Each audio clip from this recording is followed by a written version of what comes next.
ৰং চেনেলত সম্প্ৰচাৰিত হৈ থকা ফুট গধূলি ধাৰাবাহিকখনৰ আজিৰ খণ্ডটোত পৰীয়ে যি চাদৰখন মুখত লৈ দেউতাকৰ সন্মুখৰে যাব আৰু তেতিয়া দেউতাকে পৰী তুমি মুখৰ পৰা চাদৰখন গুচোৱা নাই যে বুলি ক'ব। আৰু তেতিয়া পৰীয়ে ৰাতি বিচনাৰ পৰা পৰিলো বুলি দেউতাকক ক'ব আৰু তেতিয়া দেউতাকে অলপ সাৱধান হবা, তুমিতো এতিয়া সৰু ছোৱালী নহয়, যোৱা ভালদৰে মেডিচিন লগাবা বুলি পৰীক কোৱা দেখিবলৈ পাব। আনফালে পৰীয়ে আইনাৰ সন্মুখত গৈ মুখখন চাই থাকিব আৰু তেতিয়া অৰিন্দমে পৰীৰ ওচৰত আহিব আৰু এয়া তোমাৰ কি হৈছে, কৰবাত খুন্দা খালা নেকি বুলি ক'ব আৰু এইবোৰ ইনচিডেন্ট তেনে সৰু কথা বুলি ভাবি ল'বা আৰু পৰাপক্ষত ৰাতিটো দূৰে দূৰে থাকিবা আৰু এনেকুৱা সৰু সৰু কথা ঘৰত আলোচনা নকৰিবা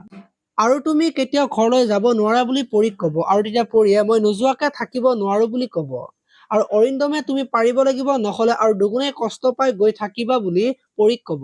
এইফালে আকৌ মাৰ্লিনে আজি অৰিন্দমক ফোন কৰিব আৰু মাৰ্লিনৰ ওচৰত যাবলৈ অৰিন্দমক ক'ব আৰু তেতিয়া অৰিন্দমে চাও ৰবাচোন এতিয়া আগৰ দৰে নহয়তো বুলি মাৰ্লিনক ক'ব আৰু মাৰ্লিনে ভুল তুমিয়েই কৰিছা, তোমাৰ ভুলৰ কাৰণে এতিয়া 4জন মানুহে কষ্ট পাই আছে বুলি কোৱা দেখিবলৈ পাব। আপোনালোকে ফুট গধূলি ধাৰাবাহিকখন চাই কেনেকুৱা পায় কমেন্ট কৰি জনাব আৰু যদি আপোনালোকে এতিয়ালৈকে চেনেলটো ছাবস্ক্ৰাইব কৰা নাই তেতিয়াহ'লে চেনেলটো ছাবস্ক্ৰাইব কৰি ভিডিঅ'টোত এটা লাইক কৰি দিব। ধন্যবাদ।